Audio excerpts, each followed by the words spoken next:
minhas irmãs, meus amados irmãos, prezados seminaristas, você que nos acompanha na sua própria casa, através da Rádio Bom Jesus, muita alegria que nós iniciamos este ano novo, o ano de 2017, do nascimento de nosso Senhor. E hoje estamos celebrando a 8ª do Natal de nosso Senhor Jesus Cristo. Começamos assim o ano olhando para nosso Senhor, que há uma semana se encarnou e veio habitar entre nós. O Verbo que se fez carne e habitou entre nós. É com muita alegria, portanto, que nós iniciamos este ano civil, olhando para nosso Senhor e sendo purificados por esta festa, a festa da circuncisão de nosso Senhor. Nós podemos hoje fazer os nossos bons propósitos ao começar o ano novo e pedindo ao menino Jesus, ao Filho de Deus, que abençoe esse ano e que começa hoje. Hoje também, embora haja uma festa na forma extraordinária dedicada ao nome santíssimo de Jesus, daqui a poucos dias, hoje também nós podemos meditar no fato de que nesse dia, 8 dias depois do nascimento de nosso Senhor, o nome de Jesus foi imposto ao Filho de Deus. Temos que lembrar então que a festa da circuncisão era uma festa do Antigo Testamento, da antiga lei, em que foi abolida logo com a vinda de nosso Senhor, no ano de 49, no concílio de Jerusalém, com o primeiro concílio dos apóstolos. A circuncisão, ela exatamente era uma cerimônia, composto de rituais, de bênçãos, em que se marcava na própria carne do menino uma incisão com um corte, e assim se impunha o nome, se davam algumas bênçãos, se faziam algumas orações e, portanto, a criança era apresentada. Toda criança, todo menino era apresentado a Deus, era oferecido a Deus. E com este ritual da circuncisão, se começava então a pertencer à raça escolhida, aos filhos de Abraão. Era uma maneira externa, embora não fosse um sacramento, embora não fosse a nova lei ainda, mas era uma maneira externa de lembrar, de simbolizar a pertença à raça escolhida a raça escolhida de Deus, do povo escolhido. E é interessante que Santo Tomás de Aquino fala. Alguém poderia se perguntar, mas se Jesus é o Filho de Deus, por que é que Jesus precisou ser circuncidado? E Santo Tomás, ele coloca 7 razões pelas quais Jesus quis ser circuncidado.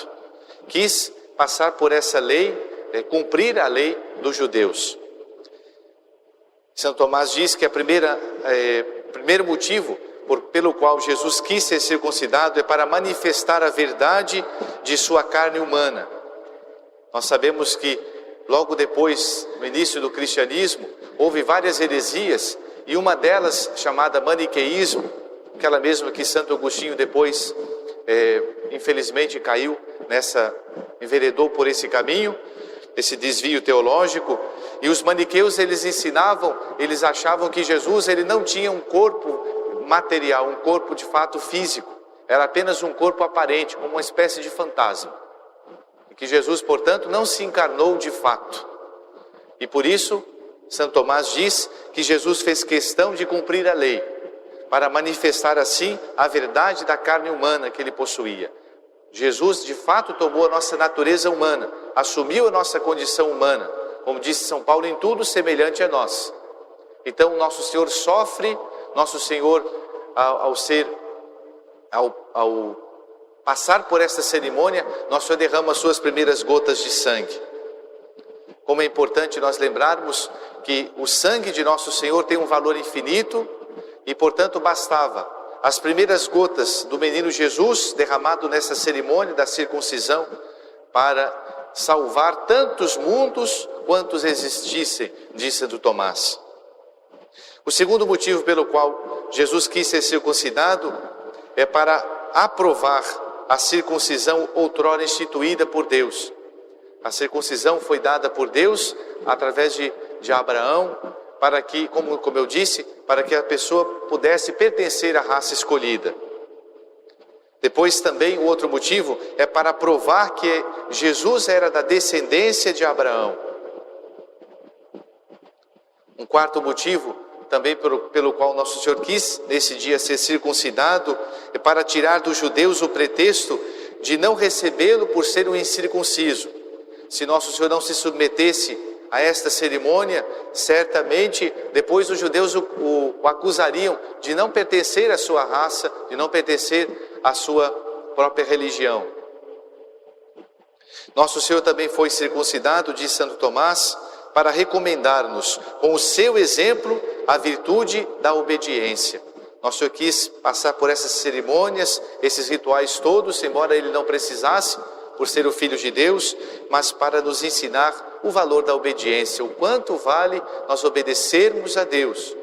Quando Deus nos ordena, Deus nos pede, nos manda alguma coisa, mesmo que seja um sacrifício, nós precisamos fazê-la por amor a Deus, fazer por amor a Deus.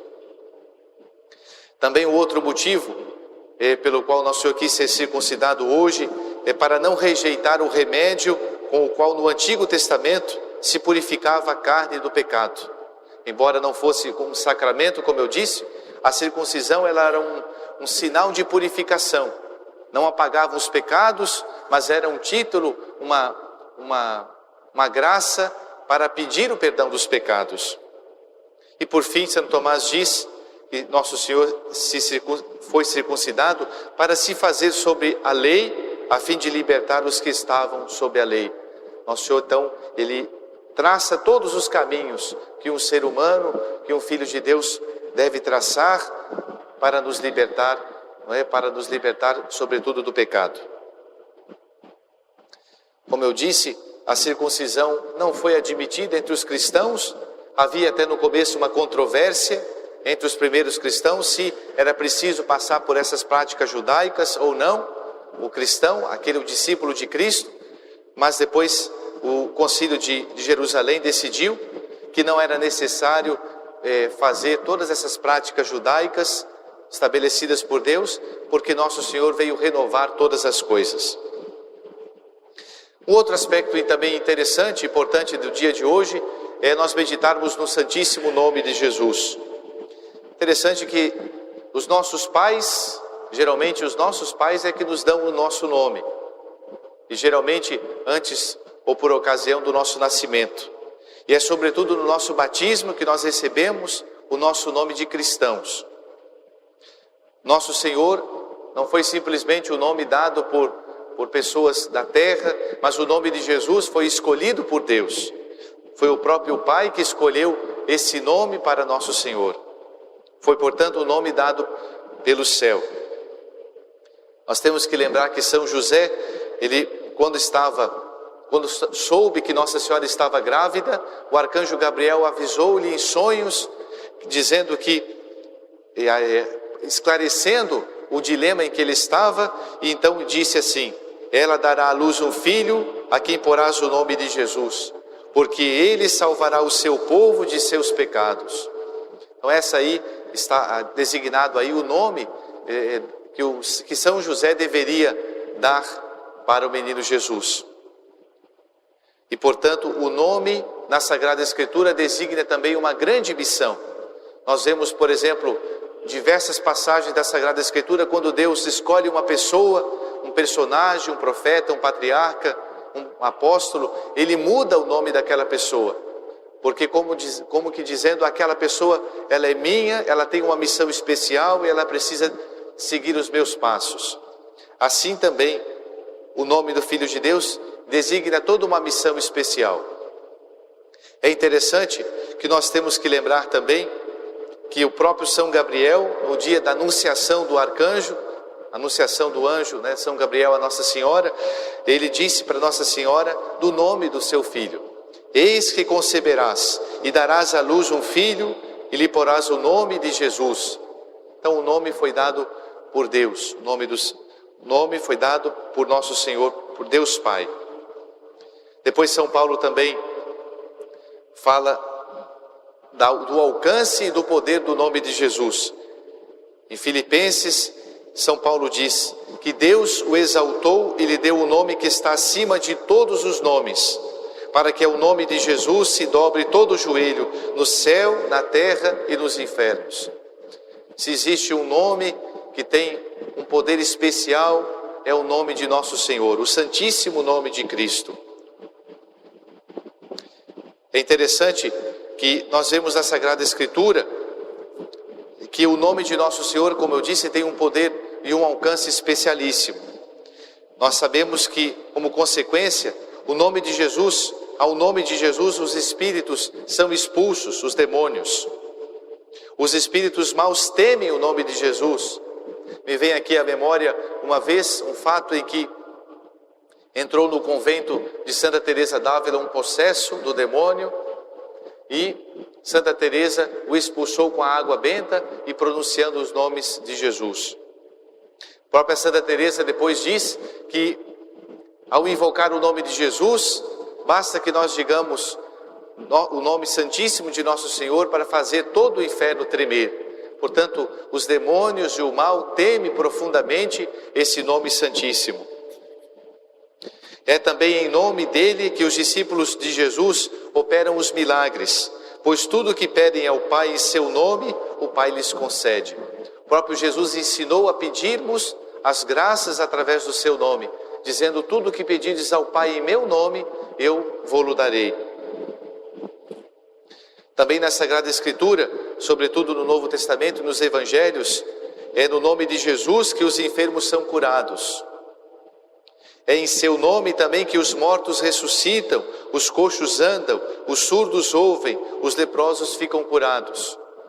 Basta lembrarmos aquela passagem em que São Pedro e São João vão ao templo para rezar e ali encontram aquele paralítico sentado ou prostrado perto da porta do templo, e ele pede uma esmola e São Pedro olha para ele e diz: ouro e prata nós não temos, mas o que temos nós lhe damos. Em nome de Jesus, levanta e anda. E aquele paralítico começa então a andar. Então, o poder, a eficácia da devoção ao nome de Jesus. É pelo nome de Jesus, portanto, que os apóstolos operaram então as grandes maravilhas. Os próprios apóstolos atestam no Evangelho que esses milagres, falando as palavras de nosso Senhor, esses milagres acompanharão os que crerem, expulsarão os demônios em meu nome, falarão novas línguas, manusearão serpentes, e se beberem algum veneno mortal, não lhes fará mal. E porão as mãos aos enfermos e eles ficarão curados. Quantas graças nós podemos receber através da invocação com devoção, com fé, do Santíssimo Nome de Jesus. A própria Igreja, ela pede todas as graças na Santa Missa e nas orações através do nome de nosso Senhor. Portanto, o nome de Jesus é uma escada para nós chegarmos ao Pai e atingirmos o coração de Deus. Temos que pedir todas as graças através de nosso Senhor. Como eu disse, o encerramento das orações sempre são feitas através do nome de Jesus. Per Domino nostrum Iesum Christum, por nosso Senhor Jesus Cristo. É interessante também nós meditarmos e lembrarmos, como eu disse, o nome designa a missão. E o nome de Jesus significa salvação ou salvador. Portanto, essa é a missão de Jesus. A missão de Jesus não é simplesmente aliviar o nosso sofrimento. A missão de Jesus não é tirar a doença, as enfermidades do mundo, ou resolver os nossos problemas. A missão de Jesus é salvar-nos. Como nós rezamos no credo, Ele veio para nós homens e para a nossa salvação. E nosso Senhor nos salva sobretudo dos nossos pecados. Portanto, Jesus é aquele que nos salva, é o Filho de Deus que nos salva dos nossos próprios pecados. Portanto, meus amados irmãos, nesse dia também dedicado a Santa Maria, Mãe de Deus, nós podemos pensar muito bem que Nossa Senhora chamava o menino Jesus com o seu próprio nome com tanta devoção e carinho. Que nós aprendamos de Nossa Senhora a invocarmos sempre, em todos os momentos da nossa existência, sobretudo dos momentos difíceis, de tentação, de angústia, de provações, que nos acompanharão no decorrer deste ano novo. Vamos invocar o Santíssimo Nome de Jesus com devoção e principalmente peçamos a Nossa Senhora que nós tenhamos esse nome gravado no nosso coração, isto é, que nós procuremos cada vez mais amarmos a nosso Senhor, aquele que veio para a nossa salvação. Louvado seja nosso Senhor Jesus Cristo. Em nome do Pai, do Filho e do Espírito Santo. Amém.